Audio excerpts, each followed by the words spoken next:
আমার নাম নুসরাত জাহান। আমার জেলা হচ্ছে গোপালগঞ্জ, উপজেলা হচ্ছে কোটালীপাড়া, গ্রামের নাম হচ্ছে ভুয়ারপাড়া। আমার বাবার নাম হচ্ছে মোহাম্মদ রশিদ শেখ। উম, আমি সাইফুলের কাছে আসছি কুমিল্লাতে। সাইফুলের সাথে আমার সম্পর্ক 2 বছর, কিন্তু সে এখন সবকিছু অস্বীকার করতেছে যে তার সাথে আমার কোনো সম্পর্কই নাই। সে ঠিকানা দিছে, সেই ঠিকানা অনুযায়ী আমি। নুসরাত জাহান নামে এক তরুণীর দাবি, কুমিল্লার সাইফুলের সঙ্গে তার প্রায় 2 বছরের সম্পর্ক। তবে এখন সাইফুল সেই সম্পর্কের কথা অস্বীকার করছেন বলে অভিযোগ করেছেন তিনি। নুসরাত জানান, সাইফুলের দেওয়া ঠিকানা অনুযায়ী তিনি তার বাড়িতে আসেন। সাইফুলের সাথে আমার সম্পর্ক 2 বছর, কিন্তু সে এখন সবকিছু অস্বীকার করতেছে যে তার সাথে আমার কোনো সম্পর্কই নাই। সে ঠিকানা দিছে, সেই ঠিকানা অনুযায়ী আমি এখানে আসছি তাদের বাড়িতে। আজকে 9 দিন হয়, কিন্তু তারা কেউ মাইনে নিতেছে না। আমার দাবি তাকে বিয়ে করার, কিন্তু সে বিয়ে করবে না আমাকে কোনোভাবেই, কোনো কিছুর বিনিময়ে। আর তার ফ্যামিলিরও একই কথা, যত যা করা লাগে তারা করবে, কিন্তু তার ছেলের সাথে আমার বিয়ে দিবে না। তার বোনের কথার ভাষ্য আর কি এটা। সেখানে 9 দিন ধরে অবস্থান করছেন এবং তার দাবি সাইফুলকেই বিয়ে করতে চান। তরুণীর অভিযোগ, সাইফুল তাকে দেখে নিজের সম্মানের কথা বলে সেখান থেকে চলে যেতে বলেন। পরে তার সঙ্গে কথা বলে অন্য জায়গায় নিয়ে যাওয়া হয়। সেখানে সাইফুলের কয়েকজন বন্ধু তাকে বাড়ি ফিরে যাওয়ার জন্য বোঝানোর চেষ্টা করেন। এখন আমি এখানে আসার পরে আমি 21 তারিখে আসছি, আজকে 29 তারিখ, আজকে 9 দিন। এখানে আসার পরে সাইফুল যখন আমাকে দেখছে তার ঘরে, দেখার পরে সে আমারে বলতেছে আমার মান সম্মান যাবে, তুমি আমার এখান থেকে চলো আমার সাথে, আমি যা বলি শোনো, তোমার কথা আমি শুনবো। তো তাকে আবার আমি বিশ্বাস কইরা তার সাথে এখান থেকে চলে গেছি।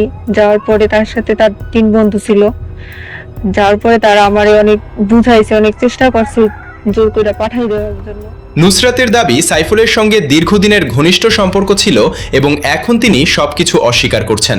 এরপর সাইফুলের এক আত্মীয়ের বাড়িতে তাকে নিয়ে যাওয়া হয় বলে জানান নুসরাত। কিন্তু আমি বলছি আমি তো আসছি, আমি যাওয়ার জন্য এখানে আসি নাই। তো তার সাথে আমার হাজবেন্ড ওয়াইফের মতন সম্পর্ক, সবকিছুই হয়েছে, শুধু একবার না বহুবার। সে এগুলো সব অস্বীকার করতেছে। এরপরে তার ফুফু বাড়িতে যাওয়ার পরে তার ফুফু বাড়ি নিয়ে গেছে আমার চরবাখল। সেখানে 2 দিন থাকার পর তার ফোন ও সিম নিয়ে নেওয়া হয় এবং ফোনে থাকা কিছু তথ্য মুছে ফেলা হয়েছে বলেও অভিযোগ করেন তিনি। এমনকি তাকে ভয় দেখানো হয় বলেও দাবি তার। ওইখানে 2 দিন ছিলাম। ওইখানে 2 দিন থাকার পরে আমার কাছ থেকে আমার ফোন নিয়ে গেছে। ফোন নিয়ে আমার ফোনের সিম নিয়ে আমার ফোন থেকে যত ডকুমেন্ট ছিল সব তারা ডিলিট কইরা দিচ্ছে। তার বোন আমার হুমকিও দিচ্ছে, ভয় দেখাইছে।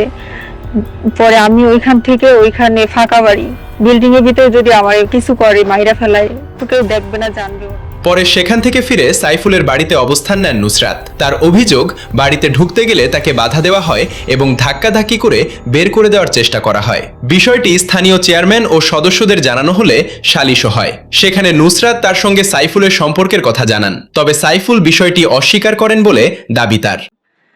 আর ওইখানে পুরুষ মানুষ বলতে কেউ ছিল না, তার বন্ধুরা এখান থেকে চলে আসছে তখন। এরপরে আমি ওইখান থেকে ভয় পাইয়া আবার এই বাড়িতে সকালবেলা চলে আসছি তারা ঘুমে থাকতে।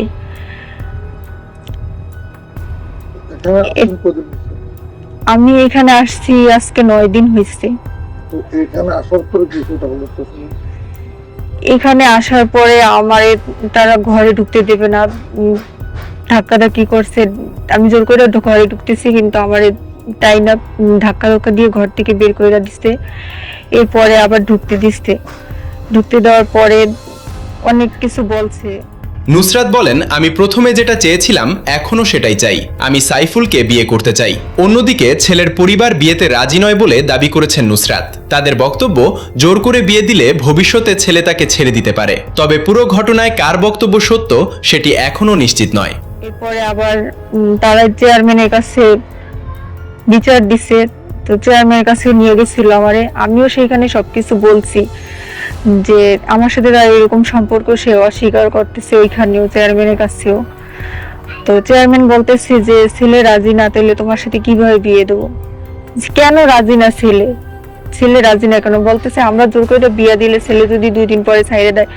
এই কথায় তো ছেলে আরো বেশি মানে সাহস পাইয়ে যায়। যে সবাই যখন বলতেছে 2 দিন পরে সাইরা দেওয়ার কথা, তখন 2 দিন পরে সাইরা দিলে, আমার ডিভোর্স দিয়ে দিলে, তখন তো আমি মানে কাউকে কিছু বলতে পারবো না, এই কথা বলতেছে সবাই। নুসরাতের অভিযোগের পাশাপাশি সাইফুল ও তার পরিবারের বক্তব্যও জানা জরুরি। বিষয়টি সঠিকভাবে যাচাই করে সিদ্ধান্ত নেওয়াই গুরুত্বপূর্ণ। এই ঘটনায় আপনার কি মতামত? কমেন্ট করে জানাতে পারেন।